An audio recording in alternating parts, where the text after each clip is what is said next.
নলবাৰীৰ ধমধমাত বেংক বিষয়াৰ ভয়ংকৰ জালিয়াতি আত্মসহায়ক গোটৰ নামত 11 লাখৰো অধিক টকা আত্মসাৎ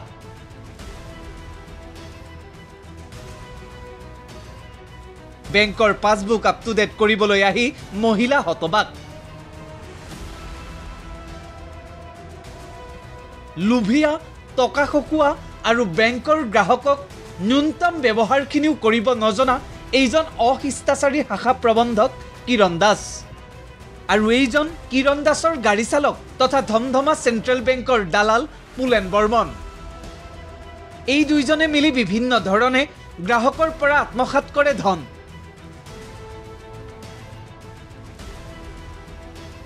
অতি শেহতীয়াভাৱে পোহৰলৈ আহিছে এটা অতি ভয়ংকৰ জালিয়াতিৰ তথ্য মাদাৰ টেৰেছা আত্মসহায়ক গোট আৰু জেউতি আত্মসহায়ক গোট দুটাৰ একাউণ্টত 2023 বৰ্ষতে লোন হিচাপে হুমুৱাই দিয়া হৈছিল 11 লাখৰো অধিক ধন আৰু সহি জালিয়াতিৰে সমগ্ৰ ধন লুটি নিছিল এইজন ধুৰন্ধৰ কিৰণ দাস আৰু দালাল পুলেন বৰ্মনে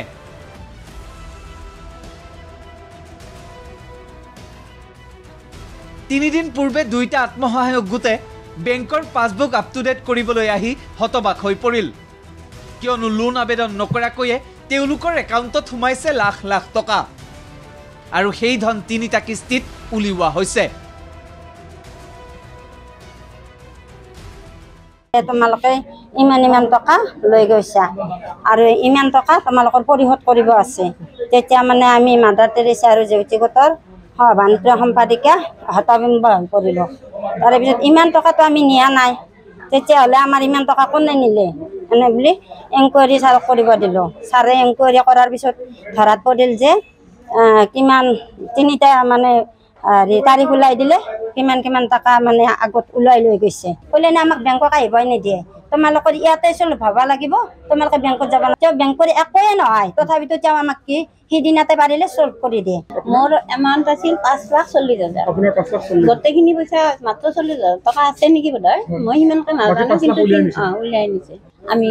বেংকত বিচাৰ বিবেচনা কৰিম সেই বুলি যাই পেলাই আমি সিদিনাই লগে লগে আৰু বেংকলৈকে আহিলোঁ আমি জানিকে মাতি পঠালে আমি আহিলোঁ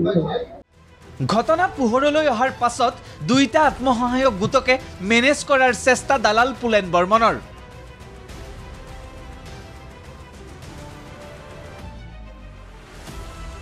আনকি দুইটা গোটৰ একাউণ্টত হুমুৱাই দিয়া হ'ল ধনৰাশি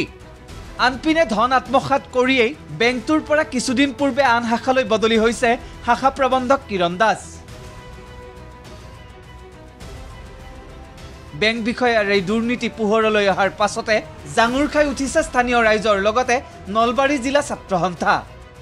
দাবী জনাইছে ঘটনাৰ উচিত তদন্তৰ ধমধমা চেন্ট্ৰেল বেংকৰ আগৰ যিজন বিষয়া আছিল কিৰণ দাস তেখেত জড়িত থকাৰ অভিযোগ উঠিছে আৰু জড়িত আছিল বুলি ইতিমধ্যে প্ৰমাণিত হৈছে আৰু তেখেতৰ গাড়ী চালক নে কিবা আমি জনাত ধমধমা চেন্ট্ৰেল বেংকৰ বহু বছৰ ধৰি দালালি কৰি থকা এজন ব্যক্তি এই কামটোত জড়িত হৈ আছে আৰু ধমধমা চেন্ট্ৰেল বেংকৰ বহু বছৰ ধৰি আৰু এই কিৰণ দাসৰ নামৰ মেনেজাৰজনৰ দিনত মানে ধমধমা চেন্ট্ৰেল বেংকৰ উঠি ৰজা বহি ৰজা হৈ আছিল সেই বিশেষ ব্যক্তিজন আমি গোটেই তদন্ত বিচাৰিছোঁ এই সমগ্ৰ ঘটনাটোৰ ওপৰত পিছে ইমানৰ পাছত বৰ্তমানৰ বেংক কৰ্তৃপক্ষই কেনেদৰে তদন্ত কৰি কি বিচাৰ কৰে তাৰ প্ৰতি দৃষ্টি নিবদ্ধ থাকিব সকলোৰে নলবাৰীৰ পৰা ভাস্কৰ জ্যোতি ডেকাৰ ৰিপৰ্ট ND24